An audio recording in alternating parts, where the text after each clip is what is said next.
क्या क्वालिटी है इस सूट की? वो क्या है ना ma'am uncle, sorry to disappoint you, लेकिन इस सूट के लिए मैंने एक भी पैसा खर्च नहीं किया।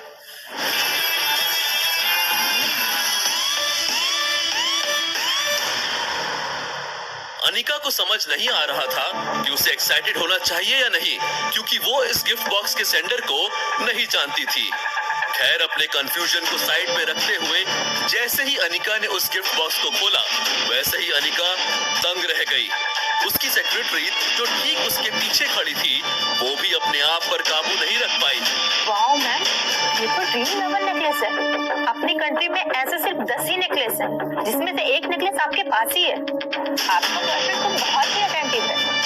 अनिका की नजर जैसे ही उस नेकलेस पर पड़ी, वैसे ही उसे पता चल गया था कि ये एक असली ड्रीम लवर नेकलेस है, क्योंकि उसे ये नेकलेस बचपन से ही बहुत पसंद था और उसे dream lover rare diamond necklace के बारे में डिटेल जानकारी भी थी। उसे ये सब काफी अनरियल सा लग रहा था।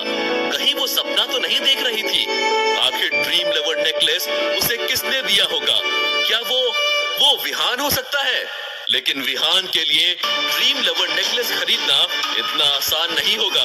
कहीं ऐसा तो नहीं कि विहान को नक्श की बातों का कुछ ज्यादा ही बुरा लग गया हो और वो अनिका के सामने अपने आप को महान दिखाने के लिए अपनी सारी सेविंग्स इस ड्रीम लवर में लगा बैठा। ये सब सोचते हुए अनिका के दिल में कुछ कुछ होने लगा था और ये कुछ कुछ विहान को लेकर हो रहा था। अनिका अंदर ही अंदर बहुत टच्ड फील कर रही थी। You can leave now. Thank you. अगर आज की फैमिली गैदरिंग में अनिका ने ये ड्रीम लवर नेकलेस पहना, तो वो अपने खानदान की पहली औरत होगी जिसके पास इतना बेशकीमती हार है। अनिका मिसाल बन जाएगी, खानदान उसे हमेशा याद रखेगा। ये सब सोच सोच कर अब उसे और भी ज्यादा एक्साइटमेंट हो रही थी। दूसरी तरफ नक्श कपड़ों को लेकर बहुत परेशान हो रहा था। उसने मॉल में मोस्टली सारे आउटलेट्स को कवर कर लिया था, लेकिन उसे अपने लिए कोई भी ढंग का सूट पसंद नहीं आ रहा था। हर किसी सूट में उसे कोई ना कोई खामी नजर आ रही थी, किसी का कलर तो किसी की फिटिंग। अब उसे ऐसा लगने लगा था कि यहाँ तो उसका काम नहीं बनने वाला है। जब नक्श को कुछ भी समझ नहीं आया, तो उसने अपनी पर्सनल सेक्रेटरी को कॉल किया, जो उसके दादाजी ने उसके लिए अरेंज की थी। धीरे धीरे भानुशाली ग्रुप नक्श को सारी लग्जरीज देता हुआ दिखाई दे रहा था। नक्श की सेक्रेटरी बहुत ही एफिशिएंट थी।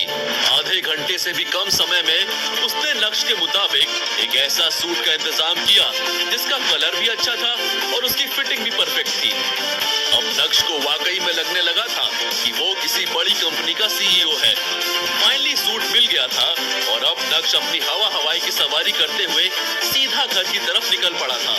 जैसे ही नक्श घर में घुसा, उसने देखा कि उसकी बीवी लिविंग रूम में आईने के सामने ड्रीम लवर नेकलेस पहने अपने आप को निहार रही थी। निहारती क्यों नहीं, उसकी खूबसूरती में 4 चांद जो लग गए थे। ऐसा लग रहा था कि नक्श के तोहफे से उसकी बीवी काफी सेटिस्फाइड है। इतनी सेटिस्फाइड है कि जैसे ही उसे ये नेकलेस मिला, उसने झट से पहन भी लिया। लेकिन सच में अनिका की गर्दन पर ड्रीम लवर नेकलेस वाकई में काफी नोबल और एलिगेंट लग रहा था। मिरर के रिफ्लेक्शन से जब अनिका की नजर नक्श पर पड़ी, जो ठीक उसके पीछे खड़ा था, तो अचानक से अनिका के चेहरे के एक्सप्रेशंस बदल से गए। अनिका ने अपना ध्यान अपने कपड़ों की तरफ डाला जो उसने आज की फैमिली गैदरिंग के लिए पहने थे। एक तरह से अनिका ने नक्श के एग्जिस्टेंस को पूरी तरह से नजरअंदाज कर दिया था। आपको क्या लगा, अनिका नक्श को देखकर खुशी से झूम उठेगी? कैसे, क्यों? अनिका को तो पता ही नहीं था कि उसे ये नेकलेस नक्श ने दिया है। उसके हिसाब से तो ये नेकलेस विहान ने दिया है। अनिका, मुझे जब भी रेयर डायमंड नेकलेस मिलेगा ना, मैं डेफिनेटली तुम्हारे लिए लेके आऊंगा। चित्रा जो चेयर पर बैठकर टीवी देख रही थी, जब उसका ध्यान नक्श के हाथ में उस काले हैंडबैग पर गया, तो उसने चौंकते हुए नक्श से कहा, इसमें क्या है? तुम्हारे कपड़े? जल्दी जाओ और चेंज करो, हमें 5 मिनट के अंदर अंदर निकलना है। सरुचि, मैं अभी चेंज करके आता हूँ। नक्श ने चित्रा से कहा और तुरंत ही अपने कमरे की तरफ निकल पड़ा। चित्रा ने उसे सिर्फ 5 मिनट का समय दिया था। उन 5 मिनट में जितना जल्दी हो सकता था नक्श ने अपने मुंह हाथ धोए, कपड़े बदले और कमरे से बाहर आ गया। जब चित्रा की नजर नक्श पर पड़ी, जिसमें उसने ग्रे कलर का रॉयल सूट पहना था, तो उसकी आंखों में एक अलग ही लेवल का सेटिस्फैक्शन देखा जा सकता था। सूट बुरा नहीं है, पहली बार जवेरी खानदान के दामाद लग रहे हो, वरना हमेशा बुझे हुए चिराग लगते हो। नक्श जल्दी करो, मुझे तुम्हारे वजह से वापस लेट नहीं होना है। अनिका के चेहरे पर कोई खुशी नजर नहीं आ रही थी। भले ही नक्श आज कितना ही हैंडसम क्यों न लग रहा हो, लेकिन अनिका उसे हमेशा की तरह दबा ही रही थी। नक्श ने कार ड्राइव की और जल्द ही वो तीनों जावेरी खानदान के मैंशन में पहुंच गए थे।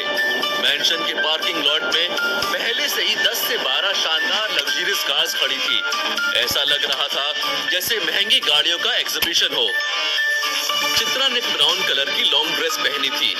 अनिका के बारे में क्या ही कहना, ब्लैक ड्रेस में वो गजब ही खूबसूरत लग रही थी और ऊपर से ड्रीम लवर नेकलेस ने उसे अप्सरा बना दिया था।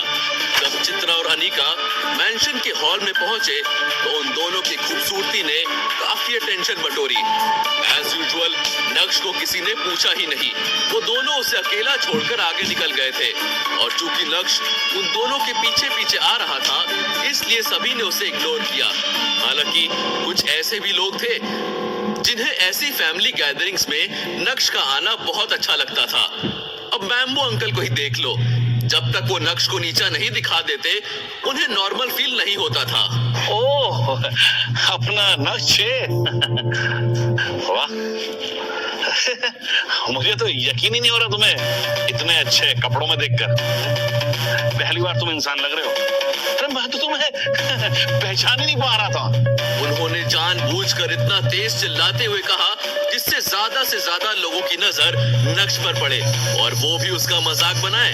नक्श ने भीनी मुस्कान के साथ मैम्बू अंकल को देखा, लेकिन कहा कुछ नहीं। मैम्बू अंकल को लग रहा था कि नक्श कुछ बोलेगा, लेकिन नक्श के शांत रिएक्शन को देखकर मैम्बू अंकल का खून और भी ज्यादा खौल उठा और उन्होंने नक्श को और भी ज्यादा नफरत दिखाते हुए कहा, ये सूट तुमने स्पेशल प्राइस में खरीदा है ना? जहां तक मुझे याद आ रहा ना, ये मैंने चोर मार्केट में देखा था। कितने का? 500, 600। अरे क्या क्वालिटी है इस सूट की?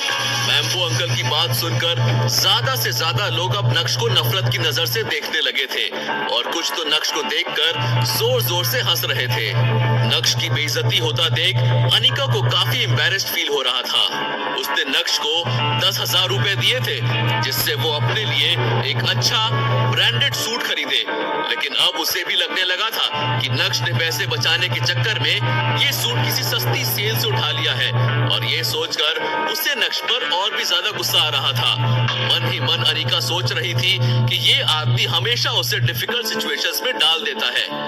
वो क्या है ना अंकल, मैम्बो uncle, sorry to disappoint you, लेकिन इस सूट के लिए मैंने एक भी पैसा खर्च नहीं किया। नक्श की बात सुनकर मैम्बो अंकल को ऐसा लगा जैसे उन्होंने कोई बहुत बड़ा जोक सुन लिया हो। अच्छा, तो तुमने इस सूट के पैसे ही नहीं दिए? अच्छा है, हो सकता है कि दुकान के मालिक को तुम्हारी सूरत देखकर तुम पर तरस आ गया होगा और तुम्हारी गरीबी में तुम्हारी ये मदद कर दी होगी। क्यों? क्यों भाई? ये सुनकर अब सभी लोग जोर जोर से हंसने लगे थे और सभी नक्श को ऐसे देख रहे थे जैसे मानो वो दुनिया का सबसे बड़ा बेवकूफ हो। ये देखकर चित्रा और अनिका भी काफी एम्बैरेस हो गए थे। चित्रा एक पल भी नक्श के साथ खड़ी नहीं होना चाहती थी। उसका दामाद इतना बेवकूफ है उसने सोचा भी नहीं था।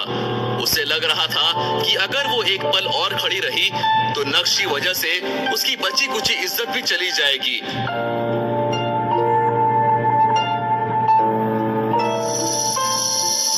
अगर बात करने का सही तरीका तुम्हें नहीं आता है तो बात मत करो, शांति से जाके किसी कोने में बैठ जाओ।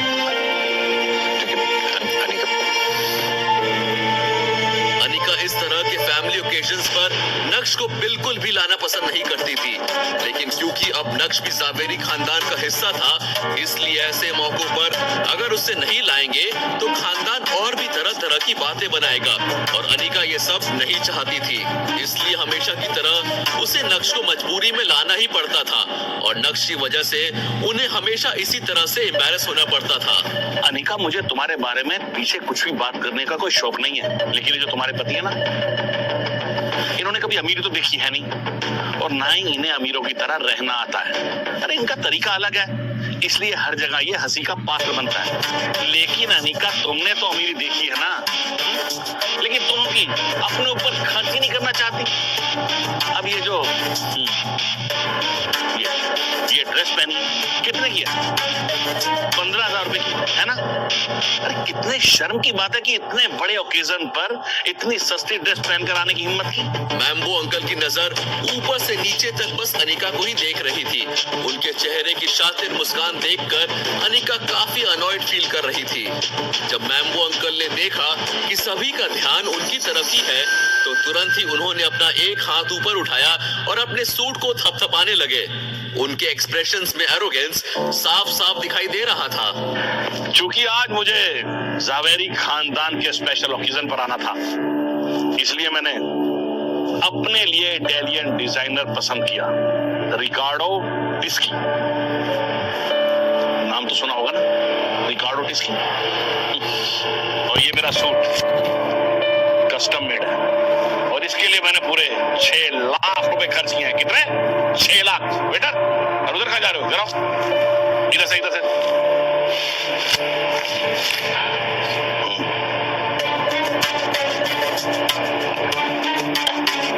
इसके लिए 6 लाख खर्च किए, जावेरी खानदान के स्पेशल ओकेजन पर आने के लिए। Family and dignity comes first for me.